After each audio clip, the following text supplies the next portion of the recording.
जय हिंद दोस्तों, तो स्वागत है आपका हमारे चैनल में। तो आज हम जानने वाले हैं संख्या समस्या के बारे में, जो यूपीएससी सीसेट में ज़्यादातर ये क्वेश्चन पूछे जाते हैं। तो मैंने वही क्वेश्चन लेकर आया कि सीसेट में संख्या समस्या का एक चैप्टर है। तो सीसेट में ज़्यादातर ये क्वेश्चन पूछे जाते हैं। तो ये क्वेश्चन कैसे बनेगा, आज हम इसी के बारे में थोड़ा बहुत जानेंगे। तो सबसे पहले मैं जान लेते हैं कि संख्या समस्या क्या होता है। अगर हम इसको जान लेंगे तो हमको पता चल जाएगा कि ये क्वेश्चन को किस तरीका से हल करना है। ठीक है, तो संख्या मतलब होता है, जो हम यहाँ पे अभी संख्या लिए हुए हैं, किसी को हम लोग बोलते हैं संख्या। हम जो किसी को कोई संख्या लेते हैं, मान लिया जाए एक तरीका से संख्या है, गणित का एक तरीका से ये एक संख्या है। तो ये क्या हो गया, ये संख्या हो गया। और समस्या क्या होता है? समस्या मतलब होता है कठिनाई। समस्या मतलब क्या होता है? कठिनाई या कोई चीज लुप्त यानी छूटा होना। जैसे एक है, एक के बाद यहाँ पे खाली है और इसके बाद 3 है, तो बीच में समस्या हो गया। इसको बीच में क्या हो गया? समस्या हो गया, क्योंकि 2 नहीं है। इसी तरीका से ये क्वेश्चन भी हम अभी बना के बताएंगे तो आपको समझ में आएगा। तो यहाँ पे समस्या क्या हो गया, यहाँ पर तो 1 है और यहाँ पर 3 है। तो यहाँ पे क्या होगा, यहाँ पे 2 होगा, तब संख्या का समाधान क्लियर हो जाएगा, है ना? क्लियर हो जाएगा। उसी से रिलेटेड ऐसे बनेगा। तो ये तो अभी एग्जाम्पल के तौर पर अभी शुरुआत है। चलो, तो हम इसको समझेंगे कैसे कि ये संख्या समस्या कैसे बनेगा और किस तरीका से क्वेश्चन का आंसर हम लोग निकाल सकते हैं। तो संख्या समस्या, जब भी आपको क्वेश्चन अगर लगे कि संख्या समस्या वाला क्वेश्चन है, जब भी इस टाइप का अगर क्वेश्चन दिखाई दे, अंक दिया रहेगा और बीच में खाली जगह दिया रहेगा, लुप्त संख्या दिया रहेगा, तो किस तरीका से निकलना है, इसका एक पहचान होता है। जब सीरियल से चल रहा है तो हम उसमें अभाज्य खोजेंगे। उसमें हम क्या खोजेंगे? अभाज्य संख्या को खोजेंगे। और उसके बाद जब अंक वर्ग में होगा, जैसे मान लिया जाए कि 2 का वर्ग 4 होता है, 4 रहेगा, 9 रहेगा, सीरियल से 16 रहेगा, तो हम जान लेंगे कि वर्ग में है। तो वर्ग के हिसाब से हम, वर्ग के कोडिंग के हिसाब से हम इसको हल करेंगे तो हमको आंसर मिल जाएगा। अब तीसरा क्या है, हम जब जानेंगे कि एक है और इसके बाद एक 6 है, तो 1 से 6 किस तरीका से गया, तो इसमें किसका प्रयोग हो रहा है? इसमें गुणा का प्रयोग हो रहा है, तभी ना 1 से 6 तुरंत चला गया। ज्यादातर जब ज्यादा तेजी से संख्या बढ़ने लगे तो हम समझ जाएंगे कि क्या होगा, ये गुणा का कार्य कर रहा है। संख्या समस्या में जब सीरियल से चल रहा हो 1, 3, 5, 7, हम समझ जाएंगे ये अभाज्य संख्या है। और जब वर्ग में हम देखेंगे कि 2 है, फिर 4 है, फिर उसके बाद 9 है, फिर उसके बाद 16 है, सीरियल जब चलेगा तो हम समझ जाएंगे कि वर्ग में बोल रहा है हल करने के लिए, और उसके बाद इसका आंसर मिल जाएगा। तो उसी से रिलेटेड हम यहाँ पे 4 क्वेश्चन लेकर आए हैं, अलग अलग टाइप का। ठीक है, तो आज हम इसी को हल करके देखेंगे। ज्यादातर इसी से रिलेटेड क्वेश्चन पूछा जाता है यूपीएससी सीसेट में। तो बिना कुछ टाइम गवाए हुए इस वीडियो को हम स्टार्ट करते हैं। तो आप लोग लास्ट तक देखिए इस वीडियो को, तो आपको बहुत हेल्प मिलेगा। ठीक है, तो हम सबसे पहला क्वेश्चन लिए हैं। यहाँ पे क्वेश्चन पढ़ देते हैं। बोलता लुप्त संख्या ज्ञात करो। क्या बोल रहा है? लुप्त संख्या को, लुप्त मतलब होता है जो छूट गया, जो खाली है क्वेश्चन, उसको हम भरेंगे। आप कैसे भरेंगे, हल करेंगे तभी ना भरेंगे मेरे भाई। तब हम इसको क्वेश्चन सबसे पहले पढ़ देते हैं। Question 1 number question. अब 1 नंबर क्वेश्चन हल करके देखते हैं। 1 है, 4 है, 9 है, 16 है। यहाँ पे लुप्त संख्या खाली दिया हुआ है। क्या दिया हुआ है? यहाँ पे लुप्त संख्या खाली दिया हुआ है। तो हम इसी को लाएंगे, ऑप्शन में देखेंगे, ऑप्शन में मिलेगा कि ये नहीं मिलेगा। फिर खाली लुप्त संख्या के बाद 36। अब यहाँ पे थोड़ा सा दिमाग लगाने वाली बात है। यहाँ पे 1 है, यहाँ पे 4 है, यहाँ पे 9 है, यहाँ पे 16 है, फिर यहाँ पे खाली जगह, फिर यहाँ पे 36 है। तो एक चीज तो हमको कॉमन पता चल रहा है। ये इस क्वेश्चन में हमको एक चीज कॉमन तो पता चल रहा है। 1 को 1 से गुणा करेंगे तो 1 होगा। क्लियर? 1 को 1 से गुणा करेंगे तो 1 ही होगा। और 2 को 2 से गुणा करेंगे, 2 का जब स्क्वायर करेंगे तो 2 गुना क्या हो जाएगा? 4 हो जाएगा। 2 गुना क्या हो जाएगा? 4 हो जाएगा। उसी तरीका से 3 3 9 हो जाएगा और 4 चौके 16 हो जाएगा। इसका मतलब समझ रहे क्या होगा? इसका मतलब यहाँ पे क्वेश्चन में वर्ग किया गया। इसका मतलब क्वेश्चन में वर्ग किया हुआ है। तो हम वर्ग के अकॉर्डिंग जाएंगे तो हमको आंसर मिल जाएगा। ऑप्शन में जो दिया हुआ है 4, 9, 25, 40, तो ऑप्शन के अकॉर्डिंग हम जाएंगे तो हम क्या आ जाएगा? आंसर मिल जाएगा। तो उसी के अकॉर्डिंग हम अभी चल रहे हैं। पहले 1 है, 1 हम यहाँ पे दे दिए। 2 का स्क्वायर 4 है, हम यहाँ 2 लिख दिए। 3 का स्क्वायर है 9, तो 3 हम यहाँ पे लिख दिए। यहाँ पे 4 का स्क्वायर है तो हम यहाँ 4 लिख दिए।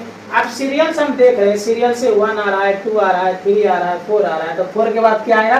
तो 4 के बाद हमको पता है कि 5 आएगा, तो 5 आएगा तो हम 5 ऊपर लिखे, तो 5 का स्क्वायर क्या होता है? 25 होता है, तो हम लुप्त के जगह पे 25 लिख देंगे।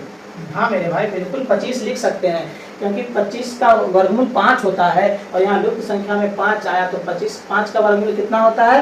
तो 25 होता है। अब हम ऑप्शन में देखते हैं कि 25 मिलता है कि नहीं। तो option number A 4, option number B 9, option number C 25। तो ऑप्शन नंबर सी क्या हो जाएगा? ये राइट आंसर हो जाएगा। ऑप्शन नंबर सी क्या हो जाएगा? राइट आंसर हो गया। ठीक है, यह है पहला क्वेश्चन। संख्या समस्या में इसी तरीका से दिया रहता है क्वेश्चन, और उसका बोलेगा हल करने के लिए किस तरीका से हल करना है। तो पहले जान लिए कि हम ये वर्ग है, तो वर्ग के अकॉर्डिंग हम इसको स्क्वायर किए, उसके बाद इसका आंसर मिला। अब दूसरा क्वेश्चन क्या कहता है? दूसरा क्वेश्चन यहाँ पे हम पढ़ते हैं। दूसरा नंबर बोलता है 2, 3, 5, 7, 11। 11 के बाद फिर लुप्त संख्या, खाली इसी को हमको भरना है। फिर यहाँ पे दिया हुआ है 17। हम क्या बोले थे? अभाज्य संख्या को खोजना है, गुणनखंड को खोजना है, भाग होगा कि गुना होगा कि जोड़ होगा कि घटा होगा कि वर्ग होगा। अब हम इसमें क्या कॉमन मिल रहा है? इसमें कॉमन मिल रहा है कि ये 2 अभाज्य संख्या है। कॉमन यहाँ पे मिल रहा है 2 अभाज्य संख्या। हमको पता है कि 2 अभाज्य संख्या है, 2 के बाद 3 भी अभाज्य संख्या मिल रहा है, 3 भी अभाज्य संख्या मिल रहा है। तो हमको पता है 2 अभाज्य संख्या है, 3 भी अभाज्य संख्या है और 5 भी अभाज्य संख्या है, 5 के बाद 7 भी अभाज्य संख्या है। तो क्लियर हो रहा है कि यहाँ पे अभाज्य संख्या का यहाँ लगेगा, लुप्त संख्या में अभाज्य संख्या होगा। तो 11 है, 7 के बाद 11 है, 11 के बाद क्या होगा? लुप्त संख्या में अभाज्य संख्या। 11 के बाद क्या होगा? तो 11 के बाद हमको पता है अभाज्य संख्या में 11 के बाद क्या होता है? 13 होता है। 13 के बाद 15 तो नहीं होगा, क्योंकि 15 अभाज्य संख्या नहीं है। 15 के बाद क्या हो जाएगा? 17। 17 क्या है? अभाज्य संख्या है, क्योंकि एक और स्वयं से जो कटे उसको ही हम लोग अभाज्य संख्या बोलते हैं। तो यहाँ पे क्या हो गया? 13 राइट आंसर हो गया। अब हम ऑप्शन में चलते हैं। ऑप्शन में क्या कहता है? Option number A 8, option number B 3, option number C 13। Option number C इसका राइट आंसर हो जाएगा। ऑप्शन सी इसका राइट आंसर हो जाएगा। क्लियर? दूसरा क्वेश्चन कोई डाउट नहीं? अगर डाउट है तो आप कमेंट में बता सकते हैं। क्वेश्चन नंबर हम 3 में आ जाते हैं। तो क्वेश्चन नंबर 3 क्या कहता है? 5, 16, 49, 104। यहाँ पे लुप्त संख्या छोड़ दिया गया है। फिर उसके बाद है 280। यहाँ पर भी लुप्त संख्या छोड़ दिया गया है। अब हम किसके अकॉर्डिंग जाएंगे कि यहाँ पे लुप्त संख्या का आंसर मिल जाएगा? तो ऊपर में हम देखें, सबसे पहले वर्ग का बात हुआ। ऊपर में हम जाने थे कि सबसे पहले वर्ग का बात हुआ था, और उसके 2 नंबर क्वेश्चन में पढ़े थे अभाज्य संख्या, क्योंकि क्वेश्चन बताया था अभाज्य के माध्यम से बनाइए। तो अभाज्य के माध्यम से हमने बना दिया। पहला में वर्ग पकड़ा गया, दूसरा में अभाज्य संख्या। अब तीसरा में देखते हैं तीसरा क्वेश्चन में क्या पकड़ा था। तो तीसरा क्वेश्चन हम क्या होगा? 5, 16, 49, 104 लुप्त संख्या 280, यानी क्वेश्चन मार्क है, लुप्त संख्या उसी को हम लोग बोलते हैं। फिर 280 है। तो एक चीज इसमें मेरे भाई कॉमन क्या पता चल रहा है कि 5 है, 5 के बाद 16 है, 16 के बाद क्या हो रहा है? 49 है। ये तुरंत उछल रहा है। तो उछल किस लिए रहा है? ताकि गुना होगा या तो जोड़ होगा, ये दोनों में से एक होगा तभी ये क्वेश्चन का हल होगा, अंतर नहीं होगा। काती गुना करेंगे तब मिलेगा, काती तो जोड़ेंगे अत्यधिक अंक से तब होगा। तो अब हम क्या करें? यहाँ पे 5, यहाँ पे 16, यहाँ पे 49, यहाँ पे 104, यहाँ पे खाली जाएगा, फिर 280। तो यहाँ पे मेरे भाई 5 है, इसको थोड़ा क्लीन कर देते हैं। यहाँ पे 5 है और यहाँ पे 16 है। यहाँ पे हम उतार ही देते हैं, पता चल जाएगा। 5, 16, 49, 104, यहाँ पे क्वेश्चन मार्क, फिर 280। क्लियर? यहाँ पे हम यहाँ पे उतार दिए। तो यहाँ पे 5 है, तो हम यहाँ पे कौन सी संख्या को जोड़ेंगे कि 16 खुल जाएगा? 5 में ऐसा कौन सा संख्या हम अगर जोड़े तो हमको 16 खुल जाएगा? तो हम 11 जोड़ेंगे तो 16 खुल जाएगा। 11 प्लस अगर हम 11 किए तो 11 5 कितना होता है? 16 होता है। तो क्या ये क्लियर हो गया? 11 5 में हम अगर 11 जोड़ दिए तो 11 5 तो 16 हो गया। कभी कभी ऐसा इसी टाइप का कभी क्वेश्चन आ जाता है सेशन में। तो अगर ऐसा क्वेश्चन रहे तो आपको किस तरीका से हल करना है, यही देखिए। अगर 5 है, यहाँ पे 16 है, तो हमको पुराना है कि 16 कैसे आएगा? तो 16 किस लिए आएगा? यहाँ पे हम 11 है, यहाँ पे हम 5 था, तो 5 में हम 11 जोड़ दिए तो हमको प्राप्त हुआ 16। अब 16 में हम क्या चीज जोड़ेंगे तो 49 प्राप्त होगा। 16 में हम क्या चीज जोड़े कि 49 मिल जाएगा। हम 11 में तो हम 11 में तो हम 11 5 में तो हम 11 जोड़े तो हमको 16 पूरा। अब 49 में कौन सी संख्या 16 में कौन सी संख्या जोड़े कि 49 पूरेगा। तो चलिए जोड़ के देखते हैं। यहाँ पे हम 11 दिए तो फिर यहाँ पे हम 16 में कौन सा संख्या जोड़ेंगे। तो 16 में अगर हम प्लस 33 जोड़ देते हैं, क्योंकि हम देखिए भाई यहाँ पे 6 3 9 6 9 हो गया और 3 1 4, 16 और 33 कितना होता है 49 होता है। 16 और 33 कितना होता है 49 होता है। तो 5 में हम 11 जोड़े थे 16 पूरा, और 16 में अगर हम 33 जोड़ देते हैं तो 49 पूर जाता है। क्या हो जाता है 49 पूर जाता है। अब उसी से रिलेटेड एक और है, यहाँ पे 49 है और यहाँ पे 104 है। तो 49 में हम क्या जोड़ेंगे तो 104 पूरेगा। 49 में हम क्या जोड़े कि 104 पूर जाएगा। और यहाँ पर भी एक कॉमन है, यहाँ पे 11 है, 11 दूना 22 यहाँ नहीं लगा, 11 33 हो गया, 11 चौक 44 यहाँ पे नहीं लगेगा, 11 5 55 हो जाएगा, क्योंकि 11 के यहाँ टेबल हो रहा है। ये भी ध्यान में रखना है। 11 33 यहाँ पे हो गया, 22 यहाँ पे छूट रहा है तो 22 यहाँ पे नहीं हुआ, और 11 चौक 44 यहाँ पे नहीं होगा, क्योंकि एक अंक के बाद और बढ़ेंगे तो हमको पता चल जाएगा। क्योंकि यहाँ पे 2 अंक लिया है, 11 है तो 11 दूना 22 होता है, 11 33, तो यहाँ पे 22 का कोडिंग नहीं ना हो रहा है, तो यहाँ पे 22 नहीं लिखा है, 33 जोड़े, क्योंकि सीरियल से चल रहा है 33, एक बीच में गैप है, तो यहाँ पे 44 हम नहीं लिखेंगे। अगर हम 55 लिख देते हैं, 55 को अगर हम 49 में 55 अगर जोड़ देते हैं तो क्या 104 पूर जाएगा। 9 5 14 4 5 4 9 1 10, 104 पूर रहा है। तो प्लस हम अगर यहाँ पे 55 दे रहे हैं, 49 में अगर हम 55 जोड़ दिए तो 104 पूर रहा है, बिल्कुल पूर रहा है। अब हमको हल करना है। ये तो हम जान गए कि 11 यहाँ पे आया, 33 यहाँ पे आया, 55 यहाँ पे आया, यहाँ पे कौन सी संख्या आएगा, यहाँ पर कौन सी संख्या आएगा, इसी को भी हम हल करेंगे। ठीक है, यहाँ पर कौन सी संख्या है हमको तो पता चलेगा कि 11 है, यहाँ पे 33 है, 11 छक 44 है, 11 5 55, एक अंक गैप होके होता है, तो 11 छक 66 नहीं होगा, 11 7 77 होगा। यहाँ पे अब 104 में हम कौन सी संख्या जोड़े कि यहाँ पे अंक पुर जाए। यहाँ पे 104 में हम कौन सी संख्या जोड़े कि यहाँ पे 104 में हम कौन सी संख्या जोड़े कि यहाँ पे लुप्त संख्या में उसका आंसर हो जाए, मिल जाए। तो हमको तो मालूम चल गया कि एक अंक यहाँ पर गैप होता है। जैसे 11 है तो 11 दूना 22 होता है, तो 22 यहाँ पे नहीं हुआ, 33 हुआ। फिर यहाँ 33 है तो 11 33 हो गया, 11 चक 44 भी तो हो सकता था, लेकिन 11 चक 44 नहीं हुआ। यहीं पे ध्यान केंद्रित करने वाले सवाल यहाँ पे 11 चौक 44 नहीं हुआ, फिर 11 बचे 55 हो गया। 55 जब अगर हम जोड़े तो 104 पूर गया है।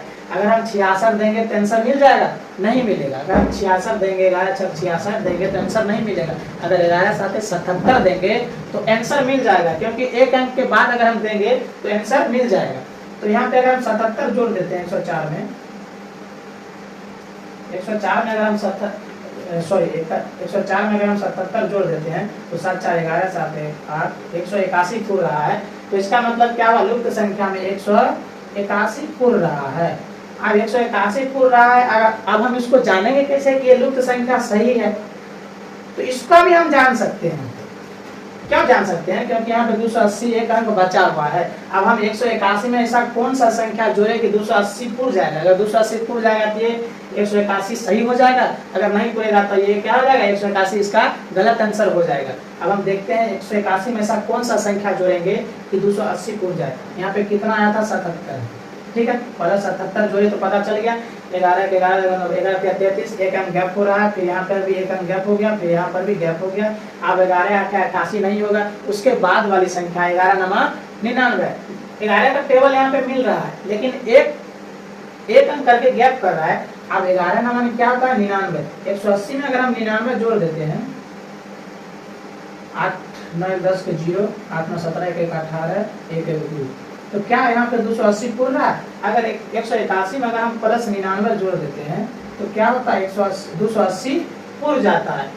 280 क्या होता है, पूर जाता है। इसका मतलब क्या है, ये जो मेरा हम लोगों का ये निकला था 181 लुप्त संख्या, ये क्या हो जाएगा, ये सही हो जाएगा। अब हम ऑप्शन में चलते हैं, तो ऑप्शन में देखते हैं कि ये ऑप्शन मिलता है कि नहीं मिलता। ऑप्शन नंबर ए है 115, ऑप्शन नंबर बी है 148, ऑप्शन नंबर सी है 170, ऑप्शन नंबर डी है 181। तो ऑप्शन नंबर डी क्या हो जाएगा? सही हो जाएगा। ऑप्शन नंबर डी क्या हो जाएगा? सही हो जाएगा। ये हम लोगों का तीसरा क्वेश्चन था।